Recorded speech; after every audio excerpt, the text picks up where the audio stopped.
let's kick on to Liverpool 2.0. For people who don't know what I'm talking about when I'm saying Liverpool 2.0, this is something that Klopp has said, and what does it mean?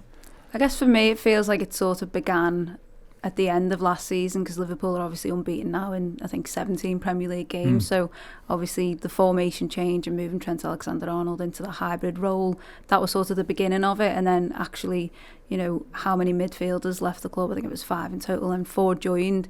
It did feel like, you know, we were building up to this rebuild and transition, and it's almost like Liverpool should still be in a transition, but then Dominik Szoboszlai just had other ideas and thought, nah, I'm going to hit the ground absolutely running. Alexis McAllister as well, when he's played, I think the midfield is transformed, and then you've got someone like Curtis Jones who's just gone over 100 appearances for Liverpool, kind of maybe out of nowhere to some people, but if you've watched Liverpool obviously a lot, you know that he's been getting there, and he was very much part of how, you know, Liverpool turned things around towards the end of last season. And it just, it feels like the positivity is sort of radiating out of the midfield to everywhere else. There was some early vulnerability at the start of the season, I think, with the defence, and it's kind of been swap and change a little bit, because obviously Van Dijk's red card, and then Konate getting his injury, and obviously Alexander-Arnold's been out recently as well. So even though there's been things up in the air, there's been just this sort of like Liverpool have just been moving forward, and there's this real positive thing that just is building and building. The midfield thing I find extraordinary, that they've just a completely new midfield. I know that Jones has played some games and Elliott's played some games, but I don't know, is there anything in particular that they've done to be able to get these players who are kind of strangers and have only just joined to gel so quickly? I mean, is it just as simple as McAllister and Szoboszlai are just really good players and they've fitted in really nicely? It feels that way when you watch Szoboszlai in particular. Like McAllister, no one was worried because you watched him for Brighton, you knew exactly what you're going to get, and that's exactly what he's given. Szoboszlai was more of like, it felt a little bit like left field, like I hadn't heard of him before.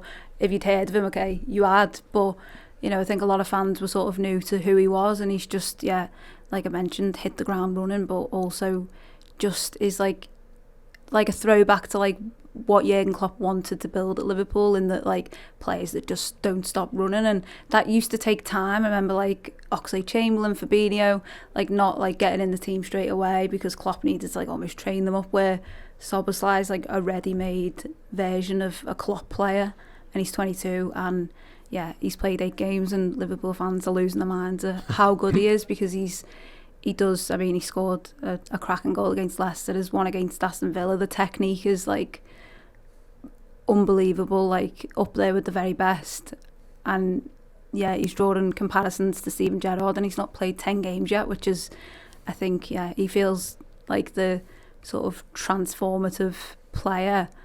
But then you've got Mo Salah just carrying on doing what Mo Salah does, and Núñez is now looking like the player Liverpool I think initially thought he was signing. They really like ironed out his edges, and he just seems to be, you know, in this state of confidence and like understands the players around him more, and just his movement, he just seems like he's really at home now. And then you've got Luis Diaz, obviously, who was out for such a long time, and then Gakpo, Jota. There's like options as well, which is, I think, is the really encouraging thing.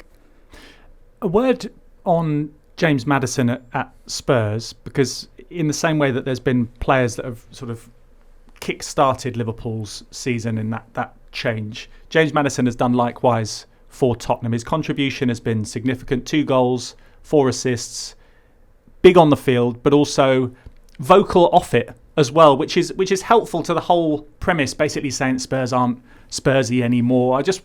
I wonder, firstly, on what he has been saying, do you think that might come back to bite him, or do you genuinely believe that his introduction into that side and this new setup is less Spursy, will have a more solid spine? I don't think it'll come back to bite him, and I don't think he'll care either way. Yeah, but which is so refreshing. Yeah, his impact's unbelievable. I was on the Spurs pod yesterday asking the guys who've been following Spurs for years, can they think of an impact that one player has made, and not just an impact like scoring 5 goals in your first 5 games for the club or anything like that, but also the way that they've got the club straight away, and the fans have taken to him straight away, and his teammates and his manager, and he just feels like a Mr. Spurs already. It's remarkable how much it's like he's been preparing for it for a couple of years, and like he's wanted to join Spurs, and now he has. He's just gone with it. I feel like the first game when I watched the highlights and I was like, oh, Maddison plays for Spurs. Like that happens the first weekend of the season. You're like, oh, they play for them now. But then the second game, third game, it's like, oh yeah, he's a Spurs player, and I can't really remember him playing for Leicester almost. Yeah, totally. He embodies everything. I hate. I'm not even going to use the phrase, but what they say about Postecoglou's style of football. What? Ange ball? Yeah. I don't know. Don't like that. But don't like it. Well, have you run out of steam with it? Are you you were all on board, but you were Ange balling all over the shop. No, before. just ball. Full stop. Oh, ball. Right, something ball. Just Okay, fine. Lazy. Do you know what I mean? All right, fine. So go on. You were talking about. I was talking about Postecoglou's style of football and how Maddison fits in really well within it. Yeah. But yeah, no. I think some people he winds some people up, not just with his sort of on-field antics, but I think he's got this reputation as a party boy. Part of that justified, but when you speak to people who he's played with in his career, you'll see that he's in the past couple of years in particular he's really really matured, and you have to do that to be a top player. You don't get where he is now without that. I think others have overlooked that in the past. I know that Man City were rumoured to be sort of looking at him, and Pep was an admirer, and Southgate obviously sort of kept him on a leash for a couple of years, I think for those reasons as well. But since becoming a father and other things that have happened in his career, he's 26 now, and you can see that maturity is there, plus the cockiness, which is part of what makes him a great player.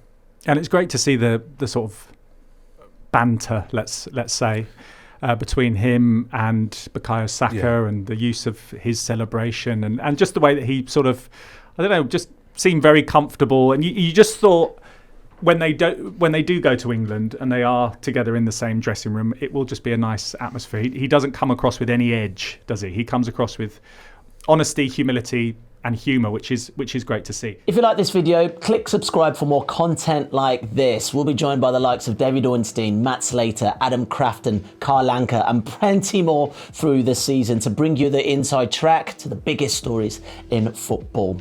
If you'd like to listen to the full episodes for free, search the Athletic Football Podcast wherever you get your podcasts from.